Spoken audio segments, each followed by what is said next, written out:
Hello viewers, আসসালামু আলাইকুম। Welcome back to my channel Reshmi's cooking recipe. তো আজকে যে মুরগির মাংস রান্না করব তার জন্য প্রয়োজনীয় উপকরণ মুরগির মাংস, যেটা আমি লবণ হলুদ দিয়ে ম্যারিনেট করে রেখেছি। এছাড়া পেঁয়াজ কুচি, পেঁয়াজ বাটা, কাঁচামরিচ, আদা রসুন বাটা, দারচিনি, এলাচ, তেজপাতা সবকিছু উপকরণ আমি একসাথে দেখিয়ে দিলাম।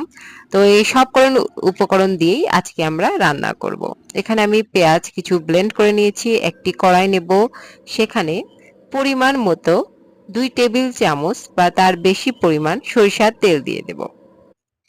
এবার তেলের মধ্যে আমি দুটো তেজপাতা দিয়ে দিয়েছি, তারপর এলাচ দিয়ে দিলাম, দারুচিনি দিয়ে দিলাম এবং এর সাথে লং দিয়ে দিয়েছি।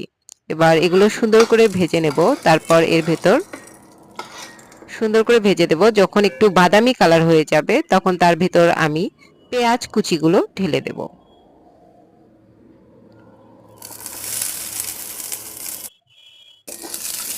ঢেলে দেব এবং সাথে সাথে একটি সলরি দিয়ে সুন্দর করে নাড়িয়ে দেব। যখন ব্রাউন কালার হয়ে যাবে তখন পেঁয়াজ যেগুলো বেটে রেখেছিলাম সেগুলো ঢেলে দেব। এরপর আদা বাটা, রসুন বাটা, জিরা বাটা গুলো পরিমাণ মতো 2 টেবিল চামচ করে দিয়ে দেব। এগুলো সুন্দরভাবে মেখে নেব। যখন সুন্দরভাবে মাখানো হয়ে যাবে তখন তার ভিতর 2 চামচ পরিমাণ মরিচের গুঁড়া দিয়ে দেব। এরপর 1 চামচ পরিমাণ, 1 চামচেরও কম হলুদের গুঁড়া দিয়ে দেব। লবণ দিয়ে দেব খুবই কম, কারণ লবণ পরে দিয়ে দেব পরিমাণ মতো। এরপর এগুলো তেলে ভালোভাবে ভেজে নেব, কিছুটা কষিয়ে নেব। একটু পানি দিয়ে দেব, পানি দিয়ে আর একটু ভালোভাবে কষাবো। এর মধ্যে আমি ঢাকনা ইউজ করতে পারি। ঢাকনা ইউজ করলে ভালোভাবে কষানো হয়ে যাবে। এবং আমি যেহেতু কারেন্টের চুলায় রান্না করতেছি, টেম্পারেচার বাড়িয়ে নেব, পরিমাণ মতো কমিয়ে নেব।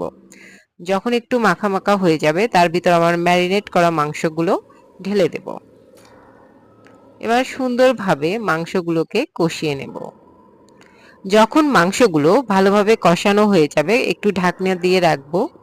ঢাকনা দিয়ে রাখলে মাংসটা ভালোভাবে সিদ্ধ হবে। তো প্রায় আধা ঘন্টার মতো রেখেছিলাম। তারপর আমার মাংসটা অটোমেটিকলি ভাবে সুন্দরভাবে রান্না হয়ে গেছে, সেই সাথে সুস্বাদু গন্ধ ছড়াচ্ছে। ধন্যবাদ সবাইকে।